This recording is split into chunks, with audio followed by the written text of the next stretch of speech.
Let's begin our chapter with a discussion of elbow trauma. Elbow fractures have the potential to be hugely problematic because of the problems that arise from them.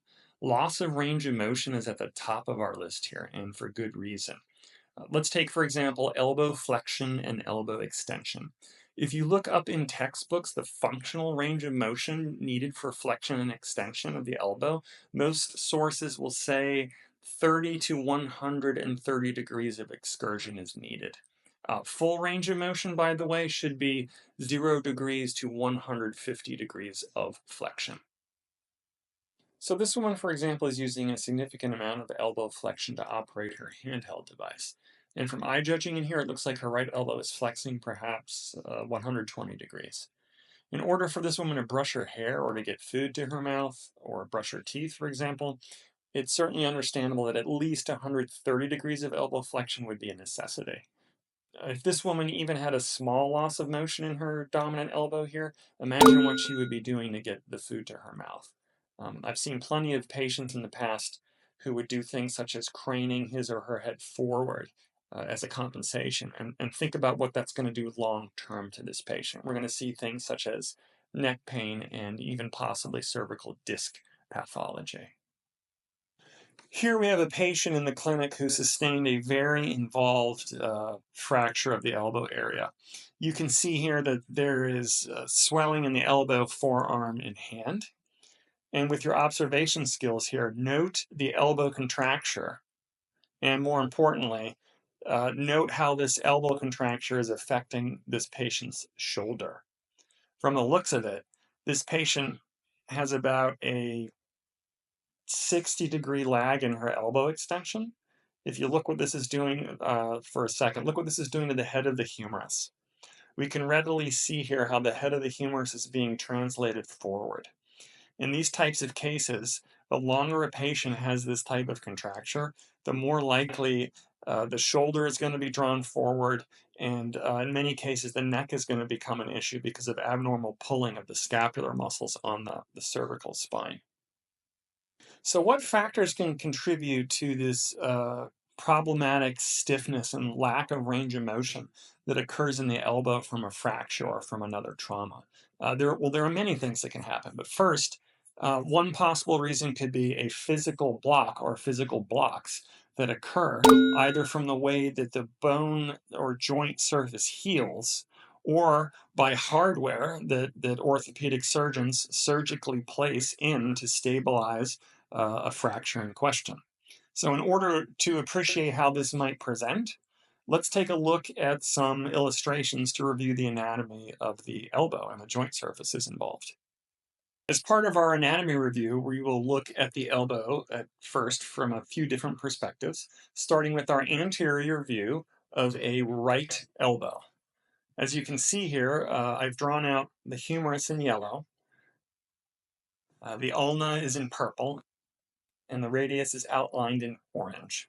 And as I may have mentioned in earlier chapters, I really do find that drawing these structures out yourself does really help to enhance your understanding of the alignment of everything and where all of the anatomy sits.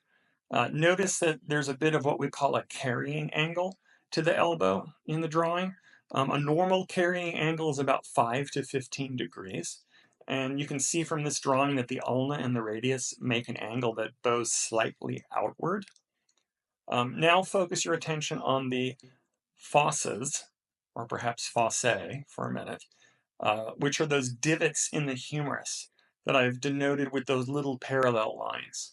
If you think 3D here and consider what happens when the elbow flexes, we can see that the radius fossa is where the head of the radius bone will rest into.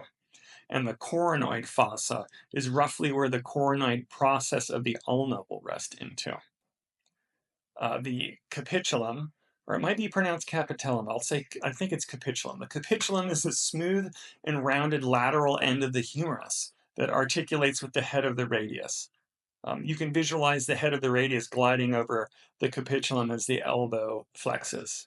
The same holds true for the trochlea of the humerus, which is on the medial distal aspect of the humerus. You can see it there in the illustration. Now, in terms of bony contours and fractures, You can imagine what happens here if the anatomy gets messed up with partially displaced and or fully displaced fractures that require surgery.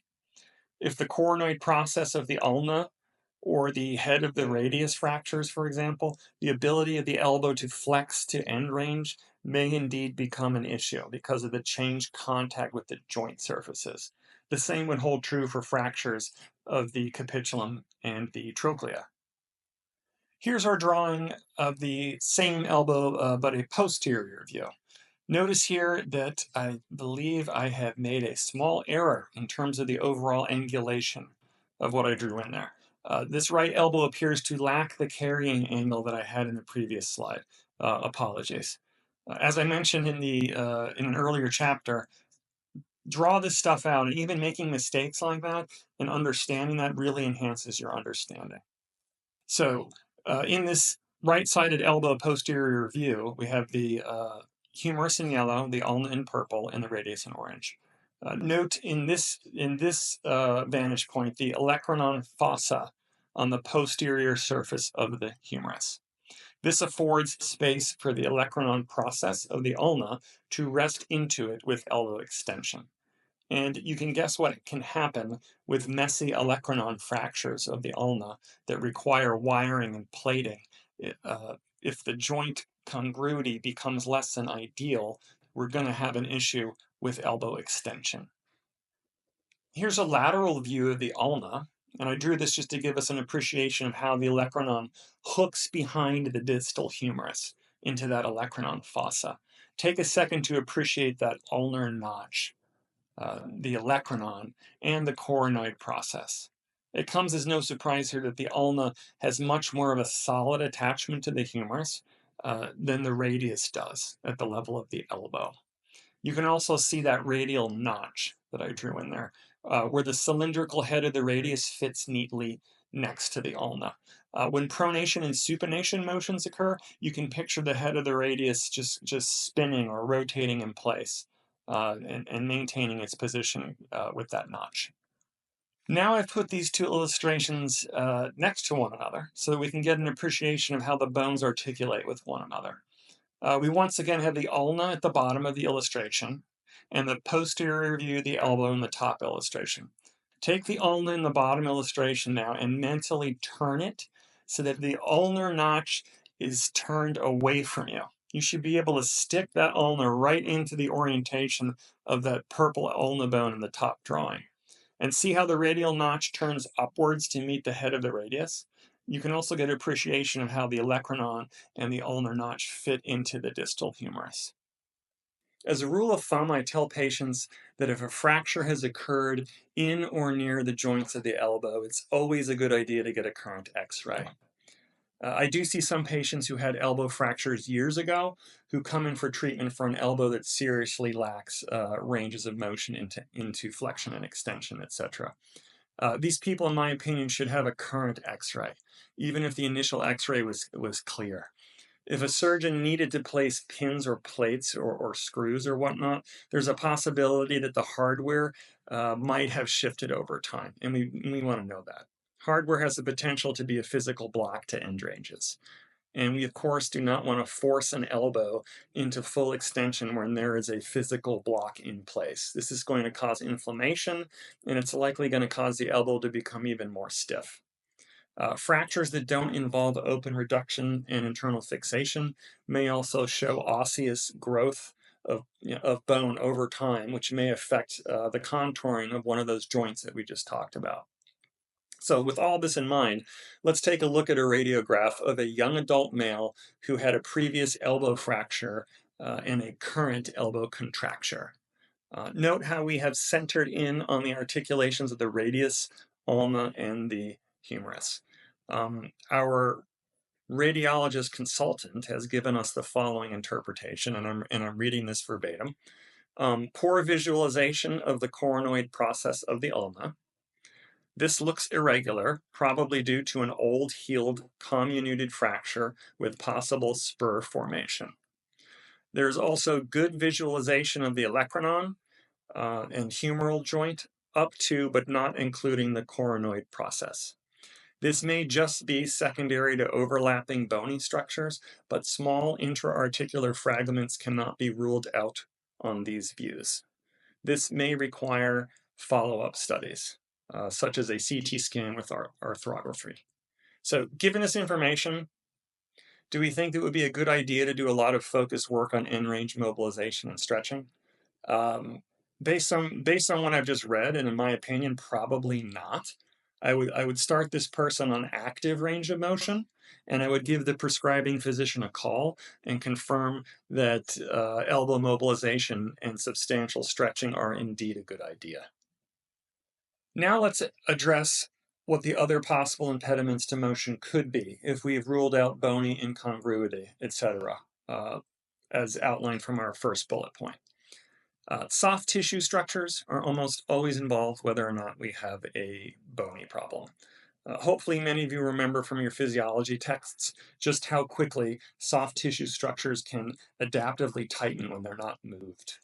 A lack of synovial fluid movement due to immobilization will contribute to joint stiffness, for example. The anterior portion of the elbow is encapsulated, and this capsule surrounds all three joints of the elbow. The anterior elbow capsule has folds in it, and these folds can get stuck on themselves when the capsule is slacked or if the elbow is immobilized in flexion, for example. The tendons that run directly in front of the capsule, most notably the brachialis, can adhere to the capsule. And let's not forget, of course, adaptive muscle shortening due to immobilization. When the muscle sarcomere units are placed in a shortened position for long periods of time, they have a tendency to accommodate to that position. So this is just an example of how form follows function. Here's our previous illustration of the anterior view of the elbow.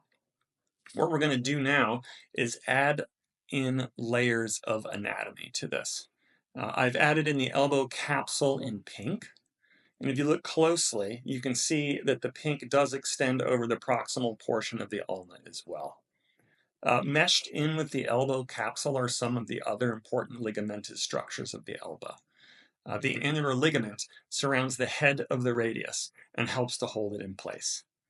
And the medial and lateral collateral ligaments provide medial and lateral stability to the elbow joint. We drew in some of the fiber directions in black, but if you look at this in cadaver anatomy form, all of this looks pretty much like a one contiguous form. So these, the annular and the collateral ligaments, you can see where they are placed. Here is our next layer. On the top of the anterior capsule and the ligaments, we have drawn in the brachialis muscle and its insertion onto the coronoid process and the tubercle. From this illustration, you can get an appreciation of how the brachialis can perhaps become a bit adhered to the anterior capsule, which lies directly underneath it during long periods of elbow immobilization. Realize that this elbow is in an extended position. If we were to flex it, we would get some slack and folding of that anterior capsule, and it could of course become adherent onto itself as well. You can see here that I've taken the same illustration and I'm layering on top, so stay with me. I know it's starting to look a little bit confusing, but our last layer of anatomy here is the placement of the long and the short heads of the biceps. The short head of the bicep is in blue, and the long head of the biceps is in green. We can see the insertion of the biceps onto the biceps tuberosity of the radius. Note here also that the muscle bellies of the biceps almost entirely obscures or overlays the brachialis muscle. Hopefully you can kind of see that layering there. If you need to go back to the last slide, just pause it and look back so that you can see the layers. The biceps, therefore, is not really going to involve, it's not going to be involved in terms of adherence onto the anterior elbow capsule by virtue of where it lies. So, if we have an elbow joint that will not move, and we know that the soft tissue structures are implicated rather than a bony block, what can we do about it? I've met many therapists and doctors alike who are ardent believers in performing aggressive stretching. I have had patients with elbow contractures walk into my clinic with physician orders that literally say very aggressive ranges of motion. The research out there does not necessarily or nor conclusively support the idea of cranking on a stiff elbow. One author is quoted in a textbook entitled Hand Rehabilitation. She's quoted as saying, vigorous stretching, whether active or passive, is never permitted in the rehabilitation of elbow fractures and dislocations. And I tend to agree with this statement. In the cases that I have seen where aggressive ranging has been performed, the result is very often an increase in inflammation of the elbow structures, with the ultimate effect of having a joint that's actually stiffer than when you started. The elbow certainly does appear to be particularly sensitive and reactive to aggressive techniques. A slower, less aggressive stretch, in my opinion, tends to be the better way to go. Recall from our study in the earlier chapter, our stiff fingers chapter, that dealt with specifically stretching of the joints of the digits. The concept of TERT, or total end range time, applies to the elbow as well. Recall that research done on low-grade stretching suggests that a cumulative stretch time of at least 2 hours is advisable, and longer sessions of stretching tend to be more effective than larger numbers of stretching sessions that add up to the same total sum. So with this in mind, it makes sense that utilization of a stretch brace should at least be considered in the more involved cases. Using braces is a great way to get a solid amount of low-grade stretch done with patients. I took a course a few years back where we learned how to make this type of brace, which I took a photo of. I'm glad I did. That piece of metal on the front of the brace is something that you can purchase at a hardware store, and by rotating the screw mechanism on it, we were able to push the top and the bottom portions of the brace away from one another, and thus increase the stretch into elbow extension. And I have to say, this was a pretty cool contraption to make, but as you may have guessed, it took a long time to make it.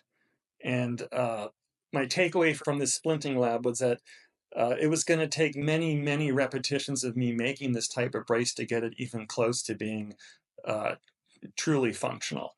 I sat down after this lab and thought to myself that a more simplified brace that I could make from simple splinting materials would save me time in the clinic. And the video that you're going to look at now is going to show you how to make a relatively simple stretch brace that a patient can don and doff independently and start to work on elbow extension. And remember from our previous slide, the goal is for the patient to be able to tolerate wearing a stretch brace that imparts a low-grade stretch for a long period of time. What we're going to do now is a demonstration for an elbow splint that should be pretty easy for you to make. That the purpose is going to be to work on elbow extension when there is a lack of elbow extension or a flexion contracture. Now, if you look at Tom's arm really quickly, I just put a little bit of K-tape here and stretched it tight. So we're kind of simulating, and if you can see from the side here, we're simulating a little bit of a contracture where let's say he was a patient where he could not straighten his elbow out all the way. So what we're going to do with this is I've got some plastic splinting here. And you want to use kind of a more sturdy piece rather than a very thin piece, because we want to have a little bit of strength to it. And I'll go over more about that in a minute. And as far as the hook and the loop goes, we're going to use a stretchy elastic component of this. And this is going to provide a little tiny bit of a dynamic assist to the extension that we're looking for. And it's kind of a combination of a couple things. So what we're going to do first is I'm going to take this and I'm going to put it into the hydrocollator. You do not need a hot plate or otherwise a tray to do this. So if you take a look, here's my hydrocollator. I'm just putting it in here, and we're going to get it nice and warm so that it's nice and pliable. And then once we have that warmed up, I'm going to fit that onto the back of Tom's arm. And there are different types of plastics out there. You can kind of tinker with them a bit and find what works well for you. But for this type of splinting, because we were putting a little bit of an extension torque onto his forearm, we want a stronger plastic, thicker plastic rather than a thinner plastic that has more give to it. And as you can see, as I'm starting to heat this up, it's starting to become pliable, and it's going to become a little bit more translucent. If you have tongs, you can always just secure it with the tongs. And bear with me, this takes a couple of minutes. We're getting there. And some of these have a nice amount of stretch with them also. So once they're warmed up, you can actually distend them into a longer length or longer width if you need it. And what I'm going to do is when I take this out, just to cover my bases before, I'm going to mold it onto the brachium rather than the antebrachium first. So it's going to be molded around the posterior part of this humerus. And we are almost there. Let's see.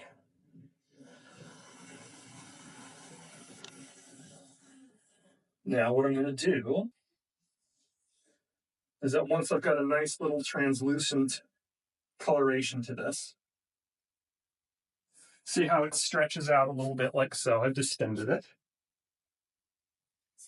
And I'm going to mold this on to the back of his arm. Like so. And it does not have to be perfect. As you can see, this is a really nice moldable plastic that just kind of drapes nicely. Now, because we want him to work a little bit into extension, so you're going to keep your arm there, don't move your arm. I'm going to take this splint and I'm going to move it off of the forearm, I should say, a bit, so that he has some extension to go into. Now, granted, this is a little bit annoying to do. So I'm going to have to hold this position nice and steady until it has cooled down enough that it is taking this shape and holding this shape. And by the way, the properties of this plastic are such that when you curve it and bend it like so, it makes it stronger. It makes it more able to withstand an actual external force. So it's really great to take this and mold it around the joint and then swing it around. And see how I've cupped this right here like so? So I've got a nice angle right about like this. So I've allowed this to dry and to harden, so it's cooled down, so you can kind of see what this looks like. It's pretty simple. You can see where the olecranon is on the elbow, and that should fit when you put this on the patient. The upper part of this splint should just fit like a glove, like that.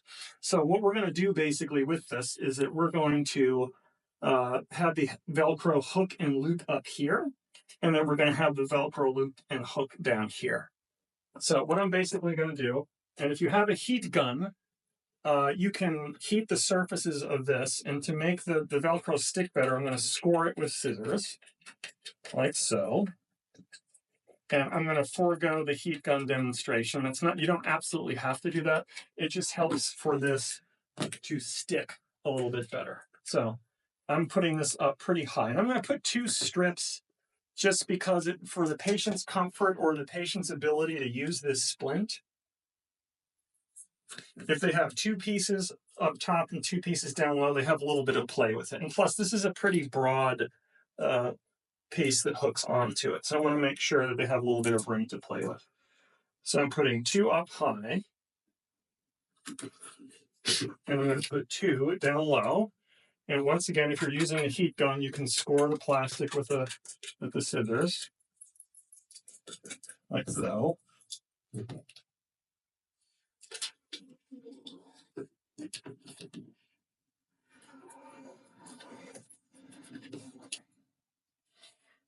And you're, in terms of dealing with plastics, other general guidelines, we want the edges to be smooth. If the patient has the splint on and it's digging into them, they're going to be less likely to use it. So you want to fit it on them and make sure it feels okay.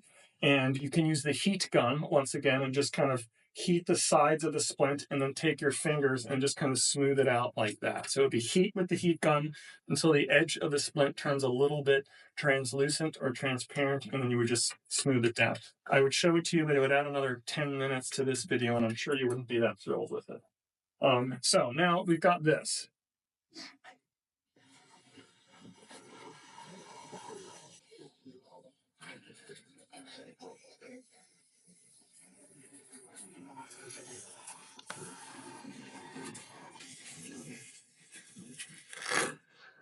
So we've got that in place, like so. We've got it so the electronon is nice and fit into there. And now with this, I'm going to secure this. And then the arm, to put a stretch onto it, we're going to use the actual elastic property of the loop here to put it into actual place. Now, there's a lot of literature out there that is a little bit conflicting, but I tend to err on the conservative side in terms of doing extension stretching. This should not feel like it's killing him in his elbow to do this. I always ask them on their stretch scale. When you put yourself into this brace, the stretch scale should be anywhere from a 1 to perhaps a 3 out of 10. And the idea with this is that we want him to become compliant with using this for long total end range times, accumulating to over 2 hours per day. Doesn't have to be all in one sit down, but basically want them to have at least 2 hours of total end range time. So he's going to start by putting this end on first, and then he's going to take the other end and then take it and fasten it down and put a little stretch on it so it's pulling his elbow into position. So let's say he does that for a week or so, and this angle is no longer causing a stretch for him. What we would just do then is we would take this out and we would reform it. We just take this end, go back into the hydrocollator with it, and I won't waste all of your time with this, but I would put this back in, heat it up. Once this part is totally pliable, I would take the whole plastic and I would push it further into extension. Now, it's not perfect. I mean, there are obviously different types of commercially available braces which would do a better job than this, but if somebody has a mild contracture, or if there's a contracture that you want to get started on immediately, whereas you could get them stretching so that if a brace is coming at some point in the future, you could transition from this to that. I think that's ideal to use something like this. And in terms of other splinting issues to be aware of, like I said before, we don't want this brace to be digging into him anywhere. And bony prominences, of course, are going to be problematic from time to time. So if we're putting this onto his elbow and we get him into place, and then the patient says that, oh, my olecranon right here is digging into the splint, and you have different options. You could heat up this part of the splint with a heat gun and then push it out with your fingers. That would be one option. You could use Velfoam, which is just a cushy material that you could put on the inside of it to pad it. And what I have done also on occasion is the splint will actually work just fine if you cut out the olecranon and have the olecranon rest through the hole. The plastic is strong enough that it's still going to be able to do this. So if this was a part that was really digging, I would heat this up and with my scissors, probably a really sharp pair, perforate a hole through, cut it around, refit it on the patient, make sure that it feels good, and then they're good to go. And I usually with these patients too, I will give them extra Velcro loop and extra Velcro hook in case of any of it dislodges. And like I said before, have them come back in a certain amount of time and refasten this if you need it in terms of getting a little bit more extension. With the splinting demonstration that we just looked at, here's a quick review of general things to consider. Firstly, with all splinting, we want to make sure that the splint is not causing pain on any of the bony prominent areas. So with the splint fabrication that we just looked at, the olecranon, for example, could be the source of pain. Remember that we can always cut a hole out for the olecranon without affecting the overall functionality of the splint. Secondly, bending the thermoplastic around the arm actually makes the plastic a bit more rigid and a bit more able to hold position. So because we want a fair amount of strength in this material, it's a good idea to have some curve with it. And thirdly, I've always had the patient bring the splint back after a few uses. The reason for this being is that most of the time something will need to be adjusted. And if the patient is making improvements in ranges of motion, we would have to heat the splint up again and bring it more into, for example, more into an extended position. And as a final note here on splinting, it's worth noting that there are a few companies out there that also do a good job in terms of fitting patient with static progressive braces that enhance elbow flexion and elbow extension. These braces, I think, are great for the very problematic and very contracted elbows that do not respond sufficiently to my initial interventions. The two companies that come to mind are Jazz, which I believe stands for Joint Active System, and Dynasplint. They have representatives that will go and meet your patients and fit the braces on them and teach them how to use them. All that we have to do as therapists most of the time is just take a bunch of cursory measurements, which are preset out. So all you have to do is download a form, take some measurements of the patient, make sure that these companies get the insurance information, and they'll do the rest. To follow along the track of our elbow that was lacking extension, for example, let's move on to other techniques besides splinting that we can use to improve range of motion. Many of us PTs have a lot of manual-based training, so we of course can use manual stretching and mobilizing techniques to enhance ranges of motion. For a minute, think about what structures can become adaptively shortened when the elbow is stuck in a flexed position. Take, for example, the biceps. When we're working on gently stretching out the biceps, it can be a good idea to place the shoulder in a bit of extension to help lengthen the long head of the biceps, as the long head of the biceps crosses the shoulder joint and the elbow joint. Another example could be the long flexors of the wrist. The flexor carpi radialis, for example, crosses the elbow joint and the wrist, so tightness in this muscle might necessitate us to slightly extend the wrist when we're working on straightening the elbow. Let's think about a lack of elbow flexion for a moment. The triceps crosses both the shoulder and the elbow. We would need to consider stretching the elbow into flexion to place the shoulder in a bit of flexion if we are concerned about the length of the triceps for the exact same reason. In addition to general manual stretching, we also, as PTs, have in our tool belts contract relax techniques, myofascial stretching techniques, and elbow mobilization. So let's take a few minutes now to go over the basic techniques with the video. Take a look. Okay, we're going to go over really quickly a couple of manual techniques for a stiff elbow or a contracted elbow. We're going to use Greer here as our dummy, and what we're basically going to do is talk about a few things in regards to if she had an elbow that's contracted and will not straighten. And as we mentioned previously in the chapter, you have to be, in my opinion, a little bit gentle about how you do this, because a super aggressive range of motion to the elbow can, in fact, increase inflammation.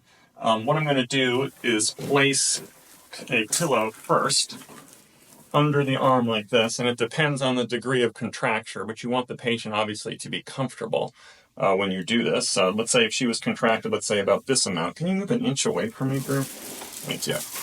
So we'll have her in the start position like this, and a gentle, just kind of myofascial or soft tissue separation technique that I tend to use a lot. I'll use a little bit of free up lotion, and we're going to get right into the fossa here, making sure that we're not going to tear skin or anything like that. And I am just going to cross my hands. I'm going to start at the joint lines. And what I'm doing, hopefully you can see just with the angle of the camera here, I am basically just doing a separation, like so. And I'm applying a gentle stretch as I'm doing this. So I'm kind of getting the soft tissue to elongate a little bit, and I'm applying a gentle stretch to the joint. That's a nice, easy way to work on elbow extension in terms of soft tissue. Now, in terms of actual stretching, if we still have her in this position, we can do a contract relax technique. And in various literatures out there, a lot of clinicians will say, you want to make sure that your points of contact, that you have more points of contact rather than fewer points of contact, because it tends to feel a bit rough. So with this, I'm steadying her forearm with my hand like so. And it doesn't have to be done this way, but this is just one way that I'm comfortable doing. And I'm holding down the humerus. I've got my other hand here. And what I'm basically just going to have Greer do is just gently contract as if she's trying to flex her elbow into my hand. And she's going to hold that for a 5 count. 1, 2, 3, 4, 5, and relax. And then when she's done contracting and she goes into the relaxation, I'm just gently taking up the slack. And the instruction for the patient here is not to actually move the arm into flexion, but just to give the lightest amount of isometric resistance back into your hand as possible. And most people will overshoot it. So the first time when they do this, if they've never done this before, I will tell them just to contract even less than what they're doing. So that's a contract relax technique. And in terms of pronation and supination in conjunction with flexion and extension, another quick idea is we don't want to neglect the radial head. And let's remember from our mechanics that when we flex the elbow, I'm going to pronate the hand like so. With the pronation of the hand, the head of the radius tends to translate a little bit posteriorly. So what I've learned is using my index finger kind of as a hook to get into the head of the radius, and you want to make sure that you get the extensor mechanism or the mobile wad out of the way so you can get onto that radial head. So I'm hooking my finger like so, nice and gently. So if she had a loss of pronation, I would just be applying a very gentle posterior force on the radial head as I'm pronating her hand and gently flexing through the elbow. So that's a nice little gentle oscillatory mobilization that you can do. And conversely, if we want to supinate her hand or her wrist/elbow while we're dealing with the radial head, we're just going to take the radial head and I'm now grabbing around like this. And once again, get the mobile wad out of the way. And I'm just giving a little bit of a posterior-anterior glide to the radial head as I'm bringing her into supination and elbow extension. So that's a nice other easy way. And another quick little mobilization that I learned back in the day for elbow flexion is to just kind of get a more broad point of contact through both hands, both fingers. And now I am more on the ulnar side, and I'm giving just a tiny little bit of a distraction right at that area where we can imagine the olecranon is articulating with the humerus. And I'm giving just a little bit of a distraction, so to speak, as I'm gently flexing her elbow, like so. There's one other technique in our tool belt that is absurdly simple that we do not want to overlook. The simple idea of allowing gravity to passively stretch the elbow into extension, for example, in many cases works very well for, especially for minor contractures. Sometimes also for moderate contractures. This is utilizing our total end range time idea, the TERT idea, to deliver a light stretch over a long period of time. And here's a photo of exactly what we're talking about. Here we're allowing the elbow to rest on the floor, and we're placing a pillow under the forearm at such a location that the patient perceives a low-grade stretch. On the self-reported scale of 0 to 10, we're asking for a 1 to 3 in terms of range of perceived stretch. Care must also be taken to make sure that the patient is not making the compensation of allowing the shoulder to jut forward or anteriorly. I will cue the patient to occasionally press the shoulder back into the floor while gently pinching the shoulder blades together. As the positioning noted in the photo no longer feels like it's applying a stretch, the pillow is slid down the forearm a bit further until a light stretch is felt again. And I encourage the patients to do this every day and to build up the stretch time to at least that 2-hour threshold and beyond if possible. Stretching the elbow into flexion for longer periods of time is a tricky thing to do. One idea that I've had some success with involves using the wall as a counterforce to hold the elbow in a flexed position. We can see from the photo that we start with the ulnar border of the hand and the forearm touching the wall. We slide the forearm down the wall while maintaining contact until there's a perceived stretch. This is held for progressively longer periods of time. It is, of course, a bit more of an annoyance to try to hold this position for a long period of time simply because you are facing a wall. And this is both boring and it's difficult to do any other activity while you're standing in this position. Patients tend to be more compliant with this exercise when it's done for shorter periods of time, but more frequently during the day. And as a final note to this chapter, remember that our goal as PTs and OTs is to restore and optimize function in the involved extremity. One of the best ways to do this is to encourage functional usage of the arm with as many activities as possible throughout the day. I did get a chance to talk to a very experienced osteopath at a Con Ed course that I took many years ago, and I asked him about a specific patient whom I was treating who had a very stiff elbow, wrist, and hand that was a result from multiple fractures. He said to me, kind of with some sarcasm and a smile on his face, that the best thing that you can do for a patient with a dysfunctional or stiff arm is to duct tape the non-involved arm to the patient's body. This, of course, is not practical and it's not safe and it's not ethical, but the concept is a great idea. We need to force our patients to use the affected arm as much as possible and verbally correct your patients when they are defaulting away from the affected arm because it's not doing them any good.